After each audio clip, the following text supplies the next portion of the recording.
500 கோடி ரூபா பட்ஜெட்டில் எடுக்கப்பட்ட அந்த படம் ரிலீஸ் ஆகலை அப்படின்னா மிகப்பெரிய அளவில் பொருளாதார இழப்பு ஏற்படும் அப்படின்னு படக்குழு சார்பில் சொல்லப்பட்டிருக்கு. அதை ஆனால் தணிக்கை குழுவிலேருந்து என்ன சொல்லியிருக்காங்க அப்படின்னா, சென்சார் போர்ட்லேருந்து 4 வாரம் கால அவகாசம் வேண்டும் அப்படின்னு சொல்லியிருக்காங்க. காரணம் என்ன அப்படின்னா, ஒரு புதுசாக இன்னொரு குழுவை ஒன்று உருவாக்குறதுக்கு எப்படியும் 20 நாள் ஆகும் அப்படின்னு சொல்லியிருக்காங்க. அது இல்லாமல் அந்த படத்தை ஆய்வு செய்கிறதுக்கு குறைஞ்சது 15 நாட்கள் தேவைப்படும் அப்படின்னு சொல்லியிருக்காங்க. இதனால் 4 வாரங்கள் காலம் கேட்டிருக்காங்க. அது இல்லாமல் விசாரணைலாம் முடிஞ்சதுக்கப்புறம் நீதிமன்றம் என்ன சொன்னுச்சுன்னா, ஜனவரி 9ஆம் தேதி ரிலீஸ்ன்னு சொல்லப்பட்ட அந்த தேதியில் தீர்ப்பு வழங்கப்படும் அப்படின்னு சொல்லியிருந்தாங்க.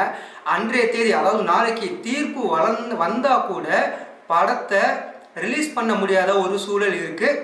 அதனால் வேற வழி இல்லாமல் இப்போது இந்த படத்தை ரிலீஸ் தேதியை தள்ளி வச்சிருக்கிறாங்க. தேதி குறிப்பிடாமல் தள்ளி வச்சிருக்காங்க. அதிகாரப்பூர்வ அறிவிப்பு பின்னர் வெளியிடப்படும் சொல்லியிருக்காங்க.